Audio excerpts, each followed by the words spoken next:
Andaikan kita punya harta mungkin banyak pada saat ini, Allah tidak yakin menitipkan harta itu kepada kita. Itulah barangkali sebuah alasan makanya Allah tidak memberikan harta yang banyak kepada kita. سبيل الدموع سبيل مريح تنهدى يا صاحي كي تستريح. Assalamualaikum warahmatullahi wabarakatuh. Alhamdulillah sore hari ini kita masih diberi kesehatan. Salawat salam ke junjungan Nabi besar Muhammad sallallahu alaihi wasallam. Allahumma shalli ala sayyidina Muhammad wa ala ali sayyidina Muhammad. Bapak-bapak hadirin dimanapun berada, pada hari ini sore ini saya berada di sebuah tempat di Jembatan Jihan. Alhamdulillah sesampai di sini tadi para anak muda banyak bertanya kepada saya tentang usaha-usaha. Jadi saya ada sebuah kisah tentang Abdurrahman bin Auf. Abdurrahman bin Auf ini mendengar sebuah ayat, semua hartanya akan dipertanggungjawabkan di sisi Allah Subhanahu wa taala. Dia berkeinginan untuk bangkrut. Salah satu orang kaya terbaik, orang kaya muslim terkaya waktu itu di Jazirah Arab. Apa dia sampaikan? Dia pingin miskin. Dia makanya hancurkan, dia berikan semua harta-hartanya, sedekahnya, disedekahkan semua harta-hartanya kepada orang lain. Maka sampai kurma-kurmanya pun diberikan semua kepada orang lain. Kenapa? Niat dia supaya dia bangkrut, tidak punya harta. Saudara-saudara, setelah semua harta habis, semua tidak ada lagi, properti sudah kosong, kurma pun mana kurma orang yang tidak laku dia beli, habis itu dia sedekahkan kepada orang lain. Ada orang datang minta tolong, kurmaku begini-begini akan terjadi paceklik, apa yang harus saya lakukan wahai saudaraku? Abdurrahman bin Auf tidak lagi menanyakan berapa harganya, langsung dibeli sesukanya harga, bilang berapa, karena niat dia adalah untuk menghabiskan uang dia, bukan untuk jual beli lagi, tapi untuk menghabiskan uang dia. Setelah itu apa yang terjadi? Habis semua. Dia pun senang, bangga, duitnya sudah habis, harta habis.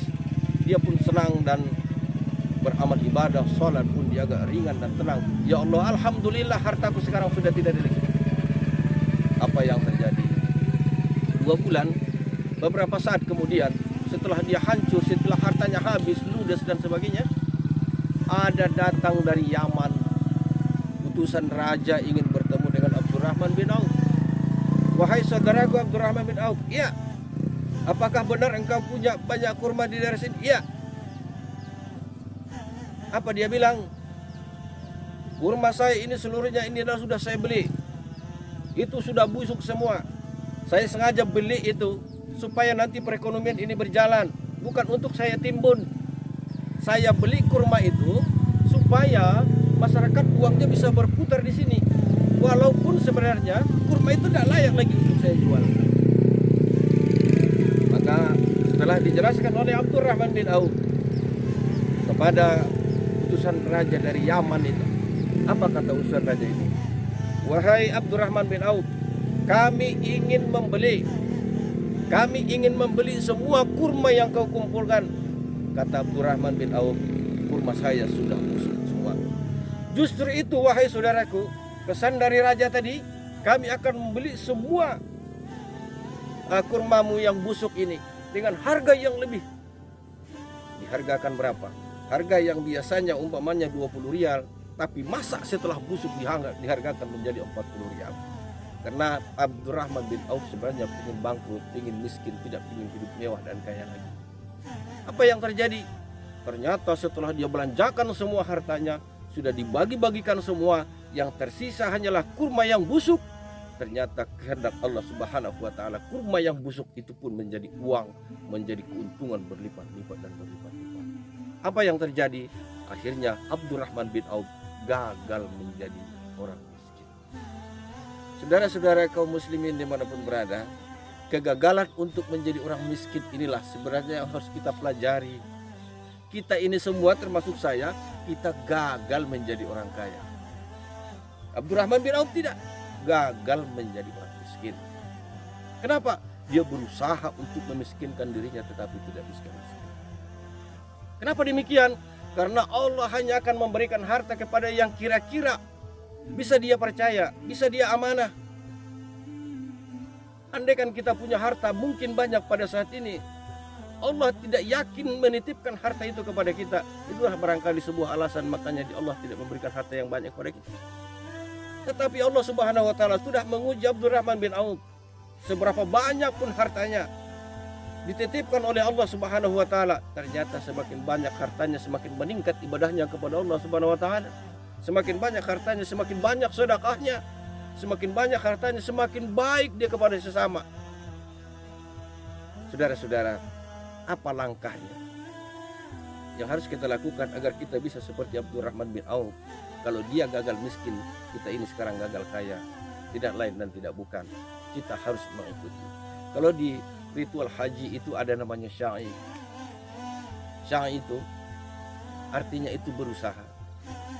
Berusaha, inna sya'yakum la syatta. Setiap usaha itu ada bagian-bagian masing-masing diberikan oleh Allah kepada kita. Ada yang cocok untuk saya, ada yang cocok untuk Anda, ada yang cocok untuk saudara kita yang lain. Maka kita harus, bagaimana caranya? Walam yakul lahu kufuwan ahad. Kepada Allah kita tidak boleh sekupu. Kita tidak boleh mensetarakan diri. Tetapi kalau usaha, bisnis, carilah yang sekupu dengan kita. Usaha apa yang cocok dengan kita, dan niatkanlah karena Allah Subhanahu wa taala. Insyaallah itu akan berkembang. Saudara-saudara, ternyata Syai itu begitu Ismail, ibunya sudah lari-lari mencari air ke Bukit Sofa dan Marwah. Dia berusaha, capeknya luar biasa. Ibunya Ismail, ternyata air itu ditemukan persis di kakinya. Apa maknanya? Kita harus berusaha, tetapi hasilnya itu bukan keputusan kita, tapi keputusan Allah Subhanahu wa taala. Capek dia lari-lari Sofa dan Marwah, dia berulang kali. Ternyata air yang dia cari itu adalah ada di dekat kaki Ismail. Apa maknanya? Kalau kita ingin berusaha, pertama, usahanya harus bersih, seperti bersihnya sumur Jamjam yang ditemukan melalui kakinya Ismail. Terus selanjutnya, kalau kita ingin berusaha, usahakan setiap usaha kita itu bermanfaat buat orang lain.